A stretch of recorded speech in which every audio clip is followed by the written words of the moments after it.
aduh aku udah nggak bisa sama kamu nih, kamu terlalu baik. Ternyata terlalu baik.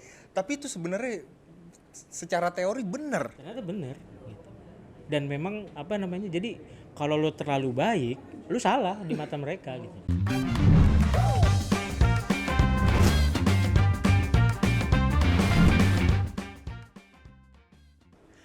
Assalamualaikum warahmatullahi wabarakatuh. Kembali lagi di podcast Kegagalan. Karena biasanya kegagalan itu suka bawa pelajaran. Tapi lu setuju gak sama kata-kata itu? Setuju banget. Tapi emang menurut lu kegagalan tuh apa sih? Arti kegagalan menurut lu apa? Kegagalan itu warna dalam hidup. Warna dalam. Yes. Setidaknya hidup lu berwarna dong, ya kan? Lu pernah gagal, lu pernah berhasil gitu loh. Jadi ada warna dalam hidup lu gitu. Tapi berarti lu setuju juga kalau sebetulnya kegagalan itu bukan jalan akhir. Oh, sangat setuju. Karena kan biasanya banyak orang yang habis gagal, wah anjir udah hidup gue udah selesai nih gitu. Berarti nggak begitu kan konsepnya? Begitu harusnya, nggak begitu. Sometimes kita belajar, kadang kita berhasil. Kita hanya gagal kalau kita berhenti, itu aja. Iya. Ada juga tuh di bukunya Bob Sadino tadi pas kita ngobrol. Oh ada, jadi kalau gue pernah baca di bukunya Om Bob Sadino tuh keberhasilan itu adalah tumpukan kegagalan gitu. Jadi kegagalan yang ditumpuk, ujungnya adalah berhasil. Jadi ya habisin aja jatah gagal lu, apalagi kalau lu masih muda gitu kan. Kalau lu gagal ya jangan jadi baper, gas terus aja gitu. Gua ampe lupa, saking dari tadi kita ngobrol melulu. Hari ini gua ditemenin sama temen gua nih, Wandut. Dutnya kayaknya udah dari kecil. Dari brojol udah gendut gua. Nah, dari kecil berarti lu konsisten juga. ya konsisten. Enggak pernah gue SMP kurus, tapi itu gue di pesantren kurang gizi. Iya, emang bener gue kurang gizi di pesantren dulu. Jadi gue makan tuh ketemu daging itu hari Sabtu malam. Itu doang. Sisanya Selebihnya 7 T. Tempe, tahu, telur, terong, toge, apa lagi ya? Teri. Pokoknya 7 T hari-hari. Ketemu daging itu Sabtu malam, kayak lu ketemu sama cewek lu gitu. Pokoknya makan daging tuh Sabtu malam. Tapi lu pulang Ya pulang perbaikan gizi lah. perbaikan lagi. Gue makan apa aja, junk food gue makan sepuas-puasnya gitu. Tapi kan ya kita kan podcast kegagalan nih. Biasanya sih yang datang ke sini suka bawa cerita yang menarik buat disimak nih. Lu hari ini bawa cerita apa? Gue mau bawa cerita tentang relationship. Oke. Orang gendut biasanya sering banget berada di pelengkap penderita gitu. Kalau di percintaan ya biasanya gitu ya. Termasuk gue. Seru dong nih ceritanya. Ya. Tapi gue akan cerita titik di mana gue galau, gagal. Tapi setelah itu gue menemukan titik dari kegagalan itu. Akhirnya gue bisa mengerti tentang Ada turun back point-nya berarti. Ada. Oke. Gimana? Dari mana dulu nih? Tapi berarti lu sudah suka mengalami kekandasan Oh sering.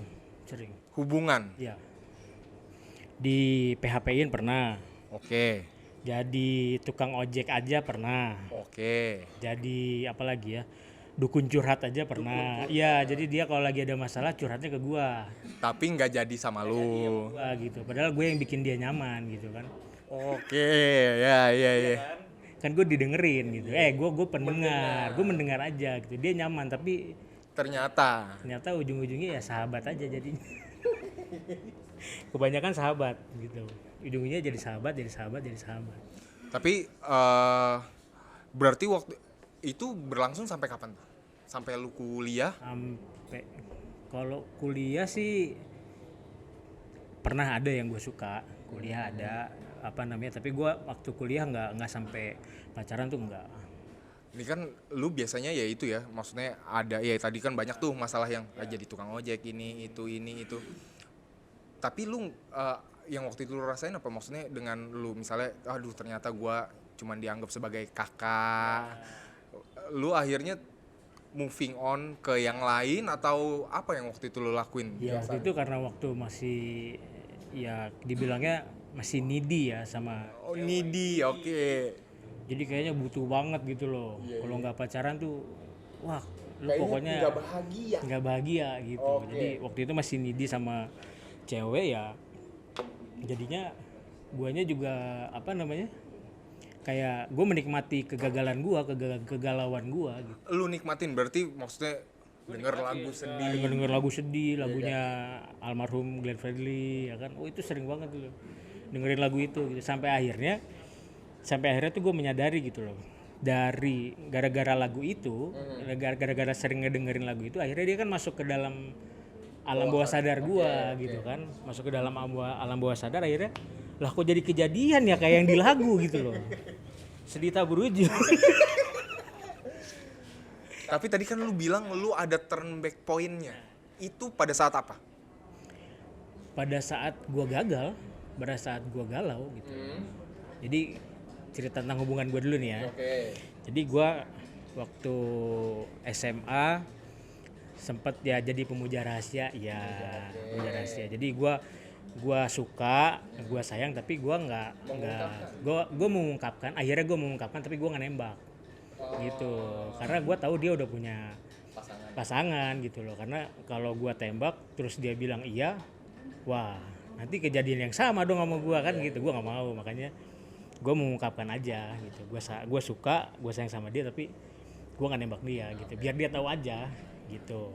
Waktu SMA, setelah SMA kuliah semester awal tuh sempet pacaran, terus deket sama keluarganya ya. Udah deket banget, udah sampai diajak nginep di villa segala macem. Oke. Tapi lu sempet ngobrolin tentang jalan ke jenjang selanjutnya nggak waktu itu? Belum sempet sih, tapi udah asik aja sama keluarganya gitu. Udah asik sama keluarganya, tapi ternyata dia ada di masa transisi. Gua berada di masa transisi. Maksudnya gimana? Jadi gini, dia punya mantannya dia itu overprotective. Oke. Sangat overprotective gitu loh. Nah, jadi sampai fisik pun sampai dia dipukul gitu ya. Itu ada, dia kena. Dia kena gitu. Nah, waktu pas dia putus ya kan, terus jadian sama gua orangnya slow gitu loh. Jadi ya terserah kamu gitu.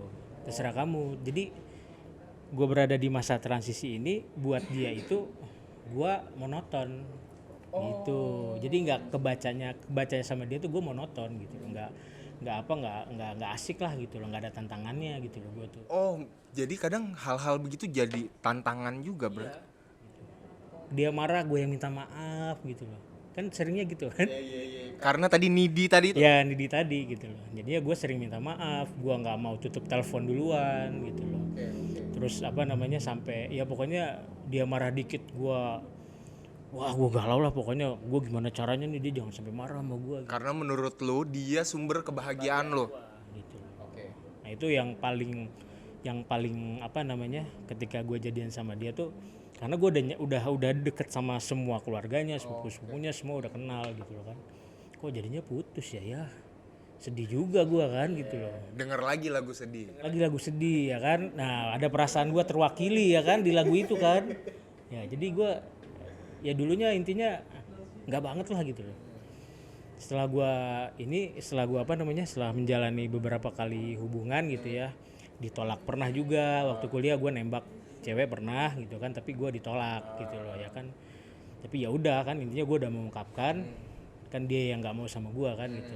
Ya udah nggak apa-apa, tapi kita jadi teman tetap gitu. Nah terus gue pernah lihat satu brosur di kosan temen gue. Brosurnya itu tentang seminar tentang pencinta wanita gitu. Seminar tentang pencinta wanita. Tuh gue bilang, nih seminar apaan sih, gue bilang gitu. Udah gue tutup aja gitu, gue masukin ke laci gue biarin aja. Terus gak lama kan gue suka buka laci tuh. Terus ada lagi nih, wah ini brosur yang kemarin nih gue lihat lagi kan, kayaknya seru juga nih gitu. Belum lewat berarti ya waktunya ya? Belum lewat nih. Wah ini seru juga nih gitu, cobain lah gitu loh. Cari-cari di googling lah ya kan. Googling, wah ada nih, kebenaran di Bandung waktu itu. Tapi ini seminar yang sama yang lu lihat di brosur, apa beda seminar? Sama? Oke. Tapi gue ada pertanyaan, tentang wanita aja sampai ada seminarnya gitu loh. Apa udah sebegini banyak galaukah laki-laki di Indonesia gitu kan? Sampai harus ada Harus ada seminarnya gitu loh. Dari situ ya udah gue ikut seminarnya. Nah ikut seminarnya itu jadi gue tuh belajar tentang bagaimana cara mengerti makhluk Tuhan paling seksi ini, wanita gitu. Berarti semua laki-laki galau ada di dalam situ waktu itu. Dari yang galau rumah tangga, dari yang galau pacaran, dari yang galau banyak deh. Pokoknya banyak, pokoknya di situ pokoknya laki-laki semua pesertanya gitu. Dan kalau lihat kiri kanan kan, lu galau ya gitu. Jadi kita orang galau semua di situ. Nggak ngerasa sendiri lah paling nggak ya. Kita sama-sama mau belajar gitu loh, sama ada satu mentornya namanya Ronald Frank kalau nggak salah. Tapi nggak tahu sekarang tuh udah jarang publish ya di medsos gitu loh. Dia lebih ke bisnis kayaknya sekarang. Kalau dulu dia yang bawa seminar pecinta wanita itu dia. Jadi gue belajar ternyata ada bahasa berbeda antara laki-laki dengan perempuan. Oke, wah ini penting dong. Penting banget. Jadi harusnya laki-laki itu kalau ngomong sama wanita dia harusnya direct. Ya. Jadi kalau lo bilang lo nggak suka ya lo ngomong nggak suka gitu. Aku nggak suka ya. Kamu kayak gitu. Ngomong langsung gitu. Kalau cewek kan belok dulu ke sini, belok ke sini, belok ke sini, belok ke sini dan kecenderungannya cewek hanya melempar kode. Oke, kode. Nah, ini yang bahaya nih. Nih, kode keras. Celakanya hari ini banyak laki-laki yang nggak tanggap sama kode. Itu. Jadinya banyak miskomunikasi gitu loh. Miskomunikasi ini kok nggak paham banget sih gitu loh. Oh, kayak cewek biasanya kalau mau ngajak malam minggu tuh gitu. Kamu malam minggu kemana? Di rumah aja, nggak kemana-mana.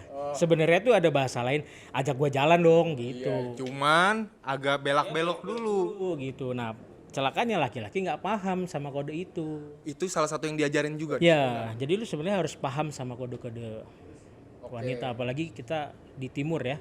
Di timur itu wanita-wanita di timur cenderung lebih pasif gitu. Beda kalau di Eropa, di barat mungkin kalau dia suka ya dia ngomong gitu loh.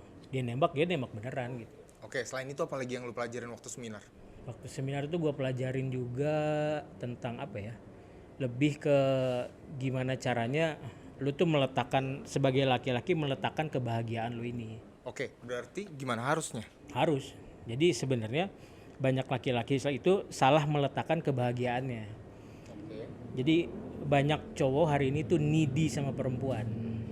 Oh, bahagia setelah memiliki pasangan. Ya, gitu loh. Jadi ketika lo nggak punya pasangan, lo sedih, lo nggak bahagia, gitu. Padahal mestinya pasangan itu penambah kebahagiaan lo. Dan seharusnya lo sudah bahagia dulu dengan diri lo. Lo sudah bahagia lo dengan diri lo. Jadi kalau lo punya cewek atau lo punya pasangan, bahagia lo tuh ada tanda plusnya. Jadi ketika pasangan lu hilang, ketika pacar lu putus sama pacar lu cuma hilang plusnya aja kok. Tapi kebahagiaan diri lu tetap ada. Sendiri gitu. Dan waktu di seminar itu diajarinnya gini. Jadi lu nggak usah repot-repot bikin cewek itu buat tertarik sama lu gitu loh. Lo cukup buat diri lu jadi menarik.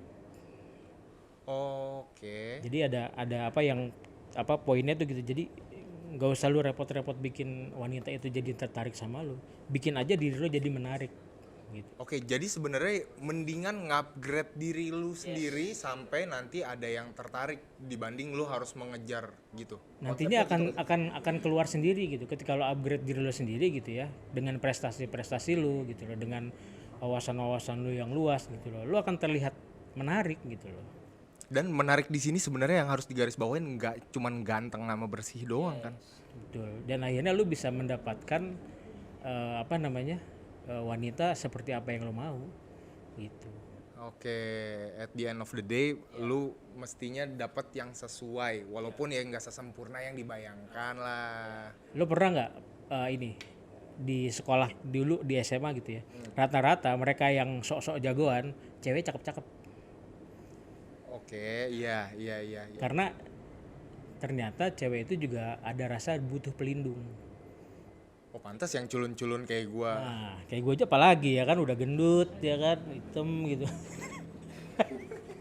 Ya paling cuma buat mainan-mainan aja gitu loh. Kadang kalau pulang sekolah anterin dong ke sini, anterin ke sini gitu loh. Ya, cuman ini doang apa, cuman dimanfaatkan waktu itu ke orang-orang yang bukan jagoan. Rata-rata yang jagoan-jagoan tuh ceweknya cakep-cakep gitu. Bisa jago basket, Iya. Jago basket apalagi? jago bola, ketua OSIS, Jago berantem juga. jago berantem. Oh iya. Rata-rata cewek cakep-cakep. Kok gua Nah, ada satu lagi ya yang gua ini uniknya makhluk Tuhan paling seksi ini wanita gitu ya. Jadi ketika lo baik sama wanita itu bagus. Oke. Tapi terlalu baik sama mereka, lo tidak dibaca lo jadi lebih baik, tapi lo dianggapnya lo monoton. Oh, makanya suka ada ungkapan, aduh aku udah nggak bisa sama kamu nih, kamu terlalu baik. Ternyata Terlalu baik. tapi itu sebenarnya secara teori bener. Ternyata bener gitu. Dan memang apa namanya, jadi kalau lo terlalu baik lo salah di mata mereka gitu. Harus ada nakal-nakalnya sedikit. Nah, lo harus apa namanya berani tutup telepon duluan. Misalnya dia nelfon gitu, bentar ya aku lagi sibuk nih, ntar lagi teleponnya, males ah. Tutup. Nah, apalagi kira-kira, tapi berarti banyak banget manfaat waktu dari lu ikut seminar. Bener-bener lu dapat sudut pandang baru berarti waktu itu. Yang paling gua seneng adalah akhirnya gue bisa tahu cara mereka berkomunikasi, cara ngomong sama kepeyakinnya mereka tuh apa gitu loh. Karena kalau lihat dari ininya, yang meyakinkan mereka, wanita itu diyakinkan oleh 80% oleh hatinya, 20% pakai Logika. laki-laki kebalik. 80% logika, 20% hatinya. Makanya kalau dia ke mall kan bilangnya ih lucu gitu. Satu barang ih lucu, ya lucunya belah mana kan gitu. Tapi setelah lu ikut apa tadi seminar, hal apa aja yang akhirnya lu ikutin dan itu berhasil buat lu? Yang gue ikutin pertama, gue lebih fokus ke upgrade diri pertama. Jadi nggak lagi ngejar. gue nggak jadi, ya maksudnya ngincer ada, tapi gue lebih fokus ke diri gue. Kayak misalnya gue harus apa namanya, kayak ngebuka link gue gitu loh ke teman-teman yang lebih luas lagi gitu kan, punya kenalan ini teman gue ini, upgrade diri gue juga gitu kan. Gue bisnis ini, buka bisnis ini gitu loh. Akhirnya dengan sendirinya value-nya naik sendiri. Oke, langkah pertama yang lo lakuin berarti menaikkan value diri lo sendiri. Oke, terus apa lagi yang sama waktu itu gue juga, yaitu gue mengerti cara apa namanya, cara memahami mereka gitu loh. Jadi ngomong banyak laki-laki tuh yang nggak berani ngomong langsung gitu loh. Aku nggak suka ya, tapi nggak berani gitu ngomong kayak gitu. Padahal harusnya kalau cowok direct langsung. Kalau ngomong tuh harus direct langsung gitu loh. Jangan jadi sono kemari yang tadi kita cerita di awal kayak gitu. Cara ngomong-ngomong wanita kayak gitu. Gue sekarang sama istri gue kayak gitu juga gitu. Aku nggak suka ya kamu kayak gitu. Gue nggak suka. coba nanti gue terapin, mudah-mudahan berhasil ya. Ya, semoga berhasil. Pasti berhasil sih, insya Allah gitu ya. Karena apa namanya, ya memang udah kodratnya laki-laki, harusnya dia lebih direct. Karena dengan direct lu di mata mereka dibacanya lu memimpin. Oke, secara naluriah mereka menangkapnya seperti itu berarti ya. Ya, gitu. Karena beda ditangkap sama mereka tuh. Kayak tadi kan, gua baik. Kelewat baik. Terlalu baik, gua salah. Dia dibacanya sama mereka gua monoton gitu. Nggak ada tantangannya. Dan tantangan itu membuat adrenalin mereka tuh naik turun, makanya lu bikin penasaran deh gitu loh. Oh, kalau kita terlalu baik jadinya gini dong. Diomelin dikit aja minta maaf ya kan gitu. Oh iya, berarti ya memang bukan berarti kita jadi over control sama hubungan sih ya, tapi kita agak lebih apa ya, ada powernya sedikit. Ya ada power, sama sebenarnya jauh lebih bisa apa ya, kalau udah masuk ke rumah tangga sih lebih bikin komunikasi lu sama istri lu sama pasangan lu tuh lebih harmonis lagi gitu loh. Ketika lu bisa memahami gimana cara lu berbicara dengan istri lu juga paham apa namanya lu gimana laki-laki gitu. Laki-laki kalau dilarang kan makin disengajain kan. Iya, biasanya kan begitu tuh. Jangan pulang malam-malam. Jadi pulang malam. Gitu. Coba diginiin. Apa namanya? Ngomongnya kayak gini. kalau pulang kemalaman hati-hati ya di jalan. Jadinya Wah, jadi pulang ya kan, jadi mikir kan gitu. Kalau laki-laki kayak gitu. Iya, sebenarnya dengan kita mengerti sudut pandang pasangan, maksudnya dalam hal ini ya berarti wanita ya, sebetulnya bisa bikin jadi hal yang benar-benar beda ya. Maksudnya dengan kayak misalnya teman-teman yang lagi nyari pacar ya kan. Tapi gini nih, ngomong-ngomong, maksudnya tadi kan lu sempat ada di fase katakan agak kurang beruntung mencari pasangan sebelum lu mengikuti si seminar nih.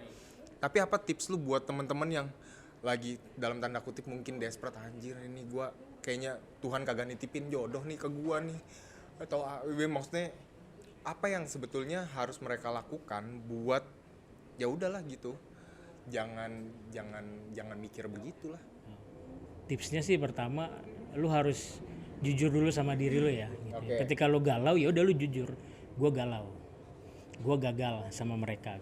Biasanya ketika lu jujur nih sama diri lu sendiri atau sama support system yang lu punya, katakan misalnya lu ngampus berarti sama teman-teman kosan, apa lu harus jujur juga atau sama kalau lingkungan di sekitar lu support, mending lu ngaku gitu. Kalau gue dulu di kampus gue ngaku, di lingkungan gue ngaku gue lagi galau, tolong gua.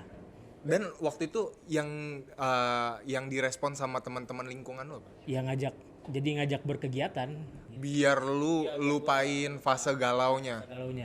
Gua diajak nongkrong, gua diajak jalan-jalan sama teman-teman gua gitu. Sampai akhirnya dan lu move on dari masalah yang itu. Berarti pertama jujur. Jujur dulu gitu. Kadang ada orang yang nggak mau jujur sama kegagalannya ya. Sama kegalauannya dia nggak jujur gitu loh. Lu putus sama cewek lu. So kuat, ya kan?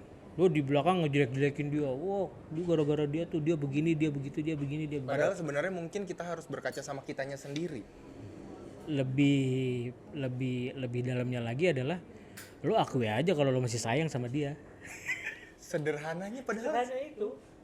Lu akui aja kalau lu masih sayang sama dia gitu loh. Jadi lo nggak usah nyampah di belakang yang ngomongin gara-gara dia tuh gue jadi galau gini-gini nih, padahal lo masih sayang sama dia gitu. Jadi lo bohongin orang silahkan, tapi lo jangan pernah bohong sama diri lo sendiri. Karena healing time-nya akan jadi lebih cepat ketika lo jujur sama diri lo sendiri, minimal. Gue galau dah, gue gagal, gue harus solusinya gimana gitu loh. Dan jauhi lagu-lagu galau. Asli bener. Itu yang lo pelajarin dari si ini juga seminar ada kalau itu sih gue lebih ke cocokologi gue sendiri gitu loh. Kok gue dengerin lagu-lagu galau jadi kejadian juga ya sama gue gitu loh. Kok jadi kejadian juga, gue jadi sedih tak berujung ya kan gitu loh, kayak lagunya almarhum Bung Glenn ya kan gitu loh. Akhirnya gue ganti lagu gue jadi lagu Naif yang ceria-ceria gitu loh. Akhirnya ya yang masuk ke dalam diri gue, yang ke save ke dalam bawah sadar gue, vibe yang positif gitu loh. Dan sebenarnya pun ketika lu gagal dengan pasangan lu, harusnya lu bersyukur gitu loh. Lu bersyukur, harusnya lu bersyukur karena mungkin ya di time lapse lu berhubungan dengan wanita gitu, semakin lu dengan A putus, dengan B putus, dengan C putus, padahal di ujung sini ada jodoh gitu loh. Karena semakin dekat dengan jodoh lu sebenarnya gitu loh. Entah itu jodoh lu ini mungkin si A yang lama, atau si B yang lama, atau si C yang lama, atau yang baru gitu. Sebenarnya fasenya itu juga sama gitu. Jadi lu semakin dekat dengan jodoh lu gitu. Itu yang mestinya jangan lu lupain ya. Lu bersyukur aja lu pernah galau gitu. Lu bersyukur aja lu pernah ada di fase terendah. Nah ini tips juga buat teman-teman ya. Jadi sebenarnya gue dapat kata-kata ini bagus banget. Titik terendah itulah titik tertinggi sebenarnya. Oke, coba definisi. Titik terendah, titik tertinggi itu kayak gini. Dalam sholat ya, dalam sholat kan kita berdiri, terus rukuk, berdiri lagi, baru sujud. Sujud itu dalam gerakan sholat adanya di gerakan yang titik terendah.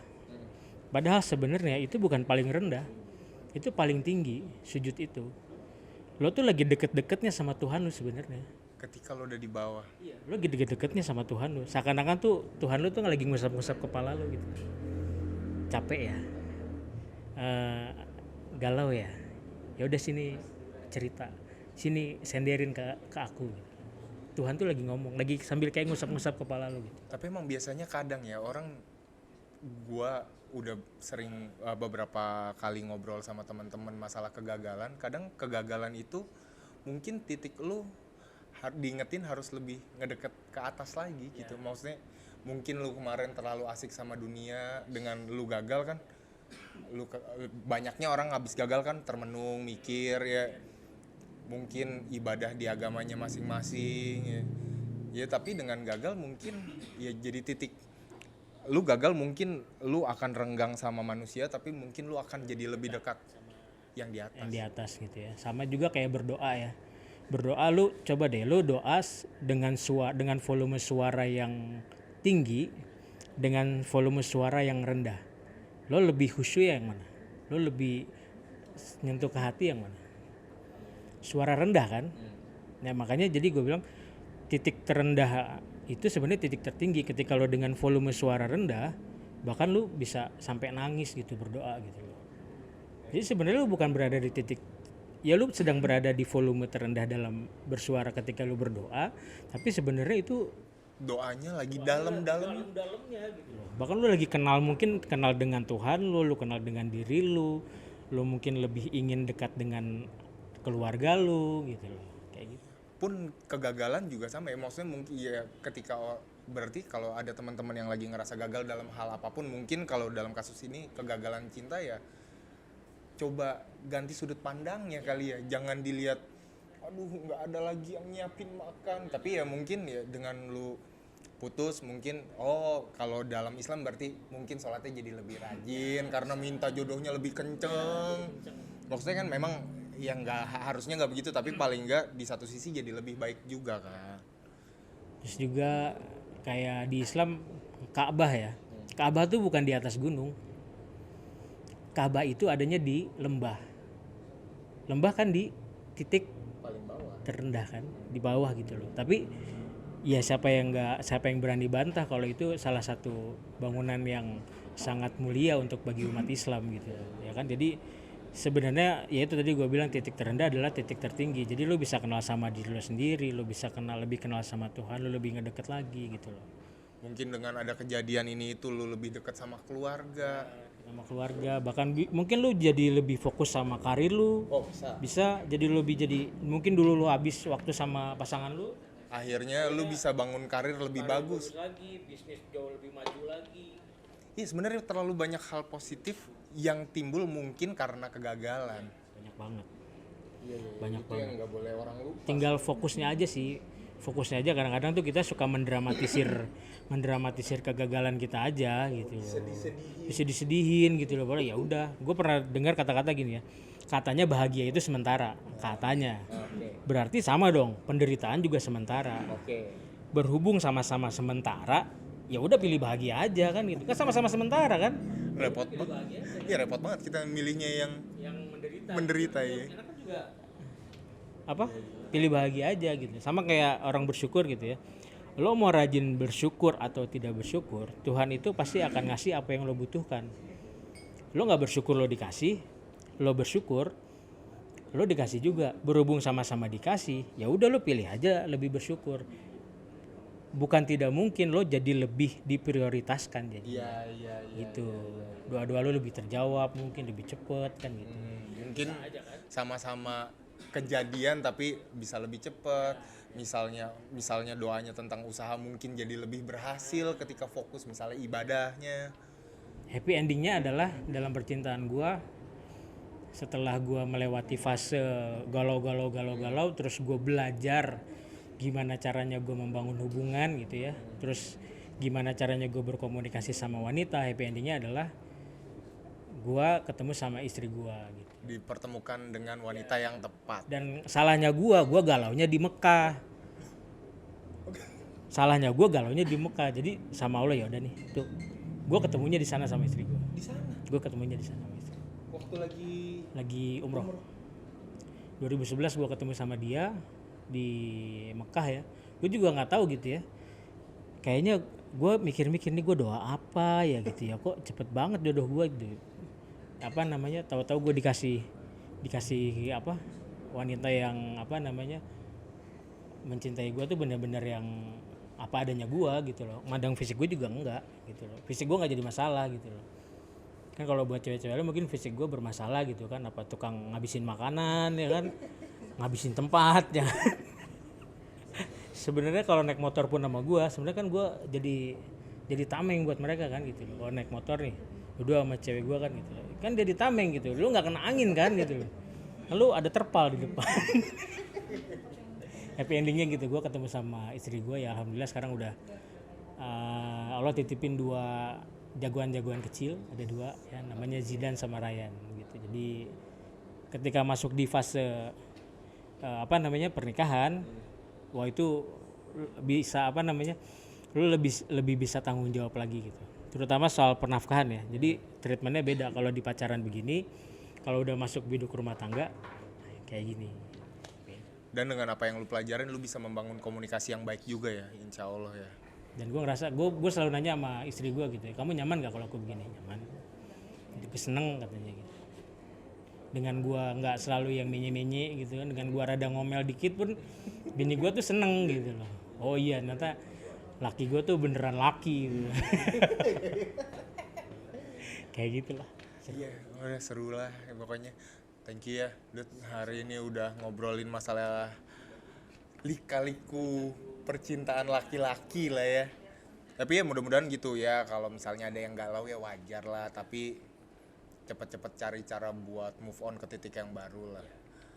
Karena yang butuh bahagia sebetulnya yang harus diprioritaskan diri kita sendiri, baru ada tambahan dengan kita punya pasangan. Bukan kebahagiaan setelah punya pasangan, begitu. Jadi ketika yang tadi yang kita omongin, harusnya lu sudah bahagia dengan diri lu sendiri dulu gitu. Ketika lu punya pasangan, lu ada plusnya aja, bahagia ada plusnya gitu. Jadi kalau kejadian misalnya kalau lagi pacaran putus, ya cuma plusnya aja yang hilang. Kalau dalam rumah tangga atau istri lu ya amit-amit misalnya dipanggil gitu kan, udah dipanggil duluan gitu, ya lu tetap bahagia dengan diri lu sendiri gitu. Kayak gitu. Thank you sekali lagi. Ya mudah-mudahan banyak yang terbantu lah nih sama obrolan ini. Jadi boleh tips satu lagi ya? Tips satu lagi. Jadi kalau udah dalam kalau lu mau supaya benih-benih cintanya timbul, ya. Saran gue satu, doing business together. Doing business together itu nanti bakal banyak tuh, karena lu akan ketemu tantangannya bareng ya kan, lu nyelesain masalahnya bareng, terus lu harus komunikasi kan gitu, gimana caranya lu menyelesaikan masalah ini gitu loh. Ini gue lagi jalanin sama istri gue nih, insya Allah mudah-mudahan ya gak. Lebih iya. Dan itu yang lo lakuin sama istri lo sekarang? Gue doing business together sama couple planner namanya. Couple planner. Couple planner. Couple planner. Yes, itu dia. Sampai susah ngomongnya. Oke, thank you sekali lagi. Mudah-mudahan banyak yang terbantu. Ya. Semoga bermanfaat. Biar banyak tips biar tahu tips-tips kegagalan mungkin bisa subscribe ya. Kalau misalnya ada yang mau ditanyain bisa komen, atau kalau ada tetangga, saudara, kerabat yang kurang lebih punya masalah yang kita obrolin bisa di-share kali ya. Oke, sekali lagi thank you banget Dut. Dan sampai jumpa di episode selanjutnya. Assalamualaikum warahmatullahi wabarakatuh.